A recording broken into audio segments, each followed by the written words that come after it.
to our Week 7 USFL Power Rankings. Let's start with this. If the playoffs started today, the North would be represented by Philadelphia and Michigan, and the South would be represented by Birmingham and Memphis. Memphis started the season 0-for and then went on a run, but they've got wins against New Orleans and Houston, 2-1 against those teams, and that's why they would get the spot. So naturally, at number 1, I had the Memphis Showboats, who I think, dead last just a few weeks ago, but that's the tear that they have been on with, my goodness, 4 straight wins after starting the season 0-3, and Todd Haley saying, we got to get a move on if we're going to do this.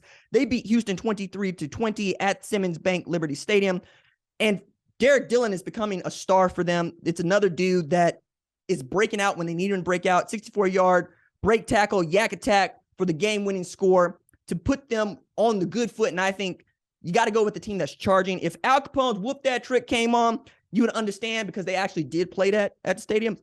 Let me tell you about Memphis. Memphis is about Memphis rap. Memphis is about his barbecue and his music. Al Capone, Young Dolph. Like, I was having a good time. When I heard whoop that trick come on at Simmons Bank, Liberty Stadium, I looked around and they're like, yeah. He did the coin toss here not too long ago. I'm like, yes. That's what I'm talking about, baby. Memphis be getting it how they live. I like that. Number 2 in our USFL Power Rankings, the Birmingham Stallions, who are 5-2, right? They got the better record, but I want to see them reel off some wins again, man. I'm used to a Birmingham Stallion team that does not take L. Remember, they lost all of 1 game last year. I mean, you had me out here thinking that was Alabama in white. Turns out, not so much. And then they got back on the good foot against the team that put 45 on them. They beat New Orleans 24-20. They're 19-2 at Protective Stadium when they give up fewer than 27 points, which is wild, right? Quarterback Alex Magoo is making a case for MVP. I mean, it goes because he goes. 198 total yards, 2 TDs in that win. Former Ohio linebacker Quentin Poling at a game of games, 11 tackles, 3 for loss, 2 sacks, and a fumble recovery. Birmingham reclaimed the number 2 spot at the top like Gucci Mane after drop top wop. Number 3 on the USFL Power Rankings for me are the Philadelphia Stars, who played a spirited game against the Pittsburgh Maulers last Sunday, winning that game 37-31 at Pro Football Hall of Fame Stadium.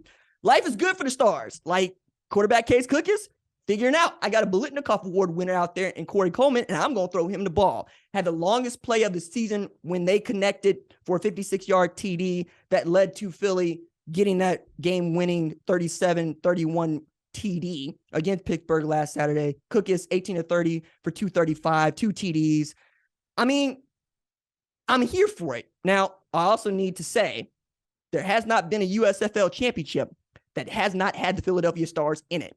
And now that they are in position to clinch in Week 8, it's looking that way again. With a win against Birmingham this Saturday, a game I will be at covering in person, and losses from New Jersey and Pittsburgh this week in the Stars, they clinched the division, right, with 2 weeks left to play.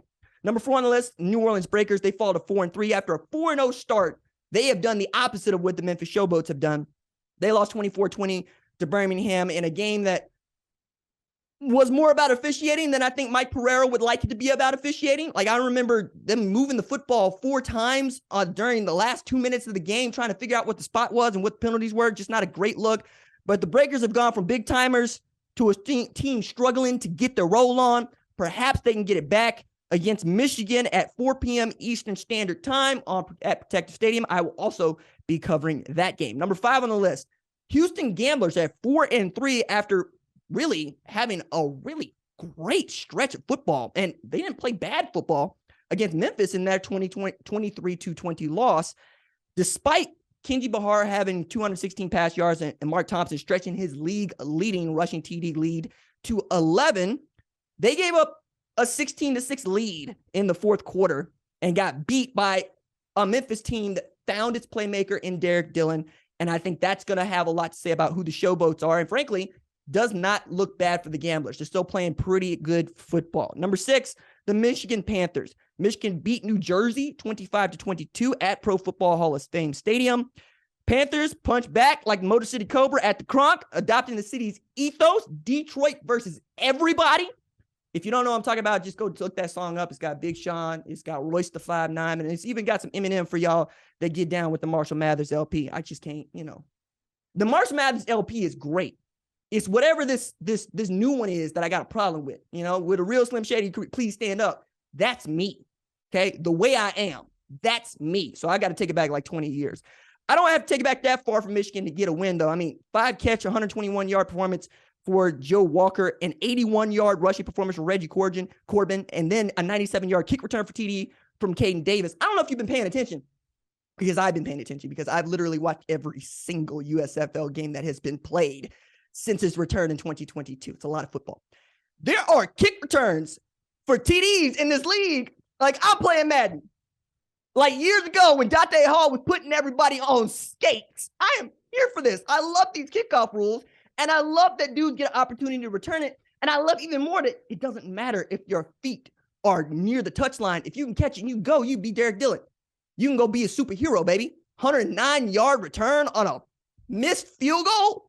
I'm here for that. I love that. Number 7, I got the New Jersey Generals. They lost to Michigan 25-22. This is not the New Jersey General team that we saw last year, but frankly, all the games that they lost this year are games they would have won last year. I think the margins are just that thin. DeAndre Johnson needed to be carted off with 8:34 left to play in the game. Kyle Lauletta led the offense to within a score of tying the game, but they failed their 4th and 12 conversion attempt, which I really love. In the USFL, if you're not paying attention, you can opt for a 4th and 12 play from your own 33-yard line rather than an onside kick. And again, if I'm playing or I'm coaching, we go on for it every single time we score. Why would I ever want to give you back the ball? But then again, I'm a quarterback at heart, and I want to have the ball, and defense is for the CPU to play. That ain't for me to play. And then number 8, the Pittsburgh Maulers, they lost 37-31 to Philly. I think that they've got the best defense in the league. They just can't get an offense to match it. They got dudes on that defense, and they were showing out. They also have a great kick returner in Isaiah Henney, but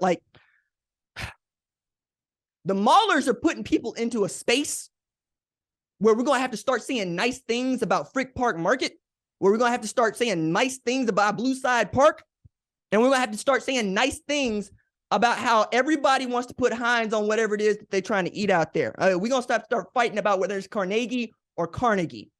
Thank you for watching the #1 college football show. Please remember to subscribe to the channel and like this video so that you don't miss any of the best college football coverage in America.